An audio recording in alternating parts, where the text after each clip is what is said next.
Hello, fellow students. Today we are going to continue studying the equivalence and order relations in graphs, right? So I'm going to share my screen and we are going to continue working on the problem, yesterday's problem, right? So yesterday we have this directed graph defined here by this set of vertices, the set of edges and the application, right? And we were working with the accessibility matrix of order 1. So now we have a second question, and the second question is,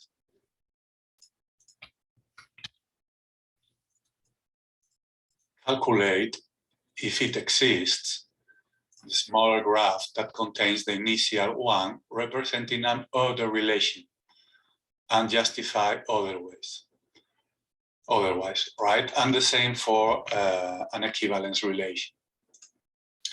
So let's start by the order relation.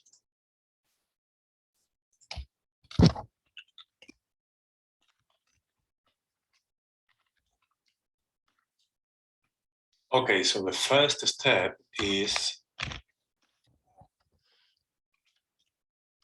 set the diagonal to all ones to have a reflexive relation, right? So we take the accessibility matrix. Okay, let me copy this.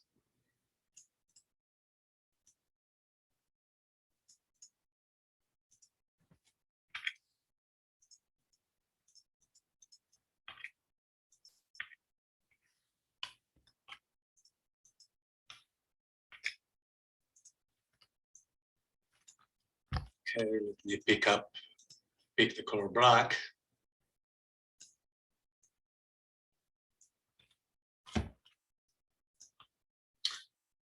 And we are going to change the elements on the diagonal, right? So we come here and we need to change these zeros by ones. Okay, so I will mark in green the elements that I changed for to have the reflexive relation, right, in this graph. Now, for the order relation, we need to meet the reflexive, the anti-symmetric, and the transitive relation. So the next step,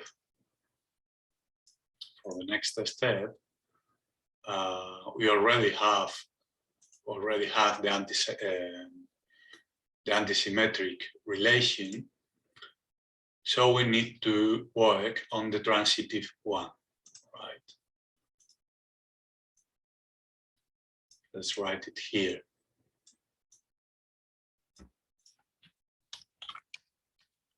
We already have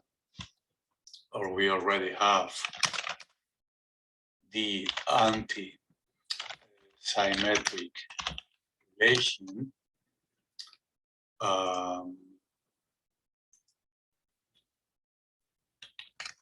have the transitive one, we need to calculate the transitive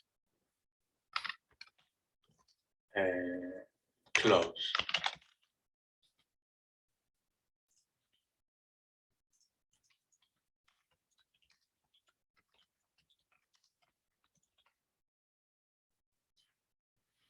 The transitive closure, right?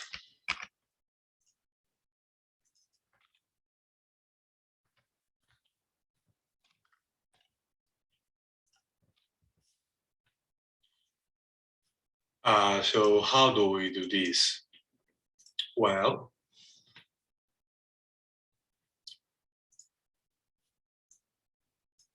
the transitive closure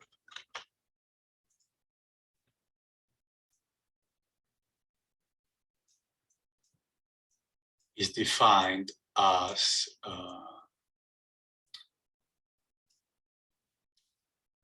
the first matrix added to the matrix of second order added to the matrix of third order, and like this, right, until we meet the matrix of fifth order.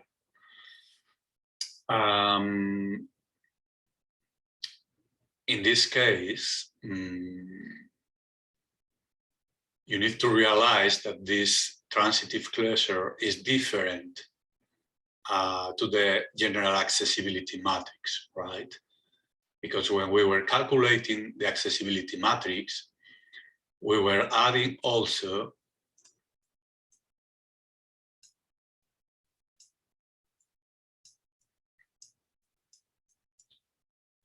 the identity matrix, and if we had 5 vertices, we only needed to add until the accessibility matrix of order 4, right? So as you see, this formula is different, right? These are two different matrices. Well, we already did this before in a previous exercise, right? And the way to calculate the second order matrix is multiplying the first order matrix by itself, right? By the first order matrix. And remember that this is logical operation, right?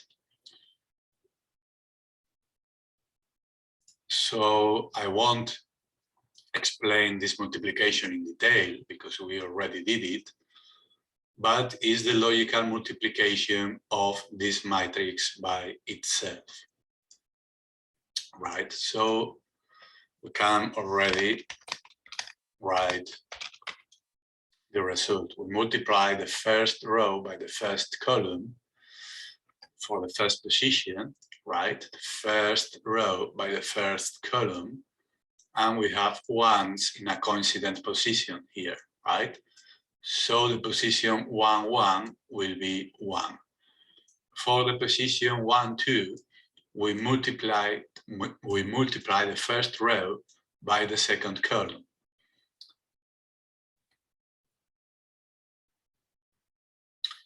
Right, and in this case, we have a coincident 1 on the last position, right?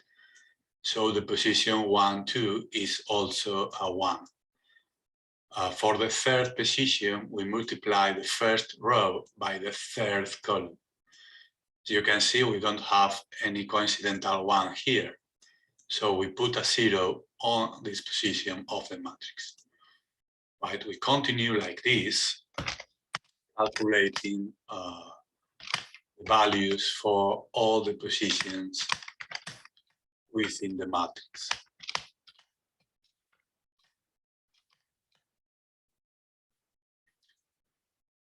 Now, if we want to calculate M3,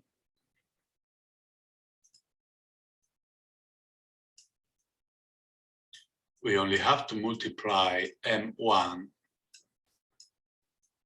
by M2. Right, and we proceed like this until we have all the matrices and we calculate the transitive closure. And in this case, the transitive closure is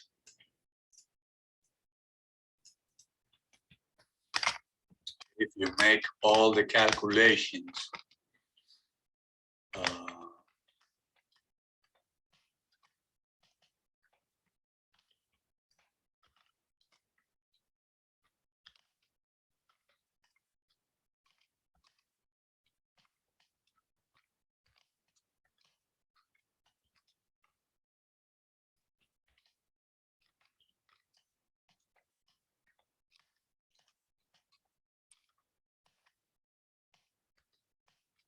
we get this final result.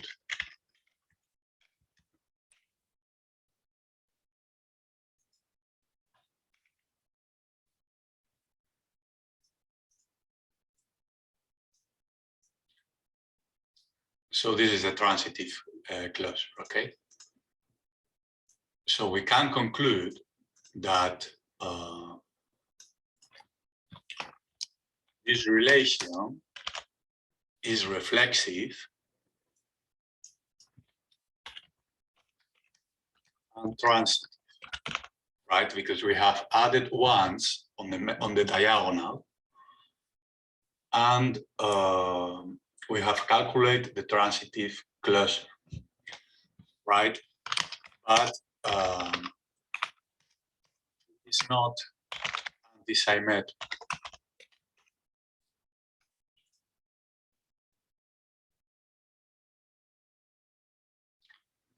Right, we have lost this relation. So it does not exist the order relation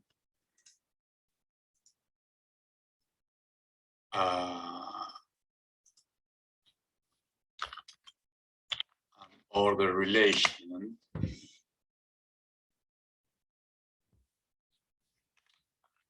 containing the original graph.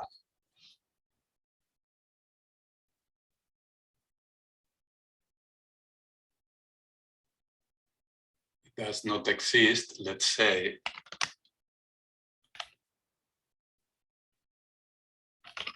the graph containing the initial one representing an order relation.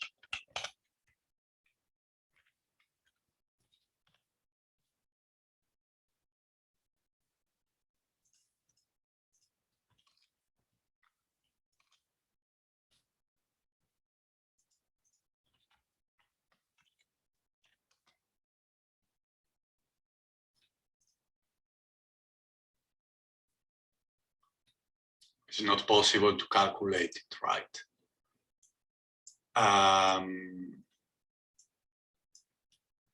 Now for the equivalence relation, we are going to start a new page.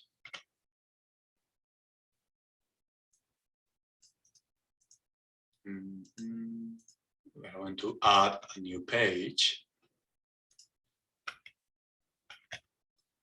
We're going to copy the matrix here.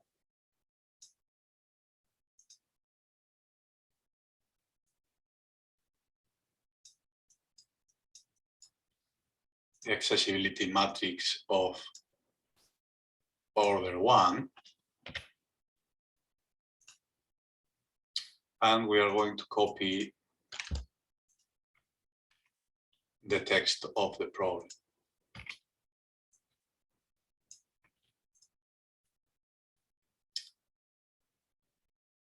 Okay, so the first step, right, is similar to the previous one.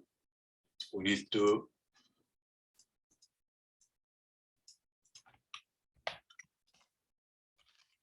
add ones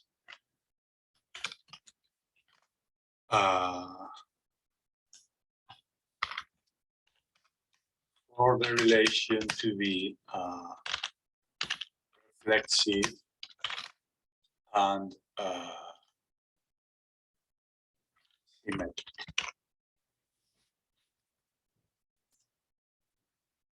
right? So we take the matrix and we add ones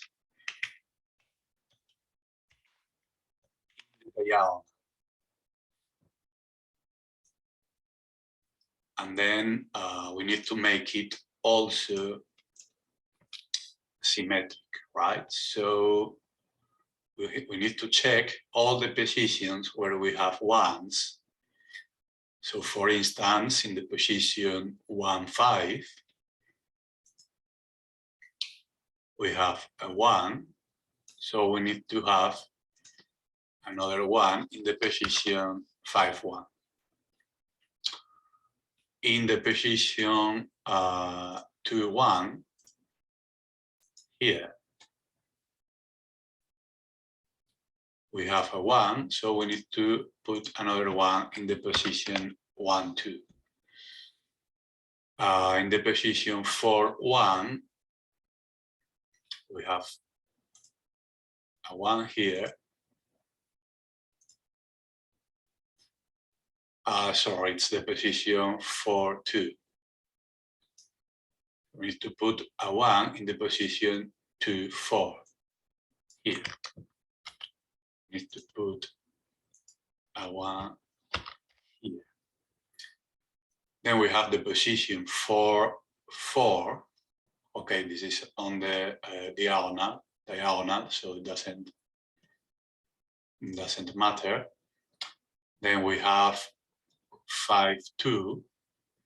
We need to put a 1 in 2, 5.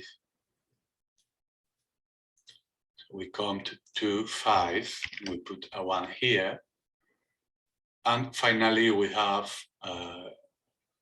5, 4. 5, 4.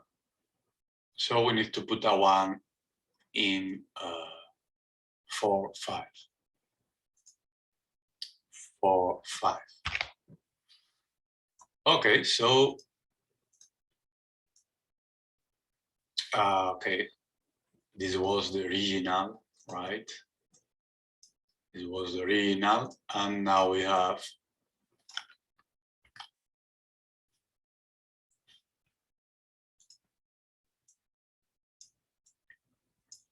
M prime. Let's call it M prime, which is already reflexive and symmetric. So now we need to calculate. We calculate the transitive closure, which is the same formula as before, right? So first we calculate the second order matrix, which I already did, right? You need to multiply this matrix by itself, right? And we get 1, 0, 1, 1, 1, 1, 0, 1, 1, 0, 0, 1, 0, 0, 1, 1, 0, 1, 1, and 1, 1, 0, 1, 1. So in this case, this matrix is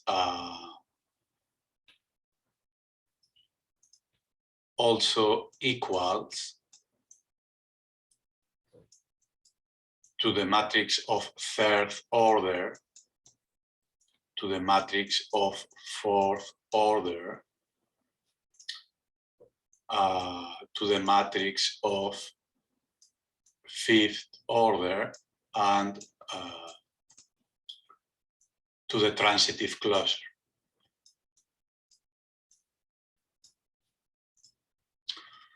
Right, but this is only for this exercise.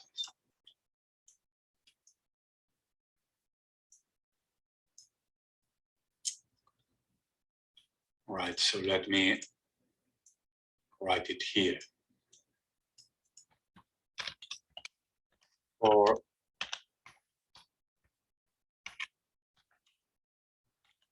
this exercise, if we calculate 5 matrices, we realize that we obtain the same result.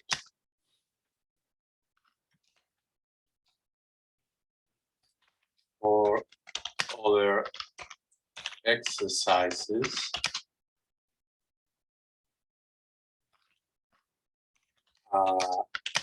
it could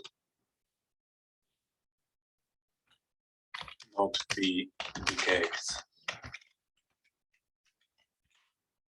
Right, you could need to calculate all the matrices because you are getting different results. Okay, so this is the final answer, right? We have transitive closure, which is equivalent to this matrix.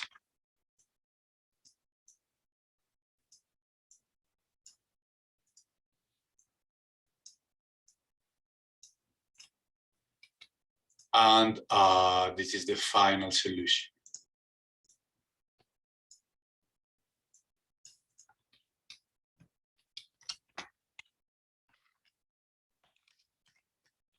This is the smaller graph that contains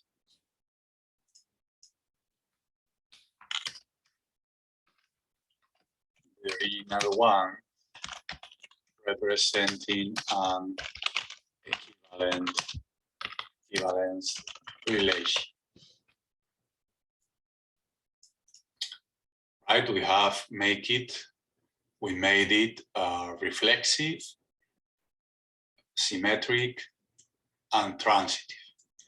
Right, so this is the smaller one that contains the original one, representing the equivalence relation. For the previous question, it was not possible to calculate the one containing the original representing an order relation. But for the equivalence relation, as you see, it's possible.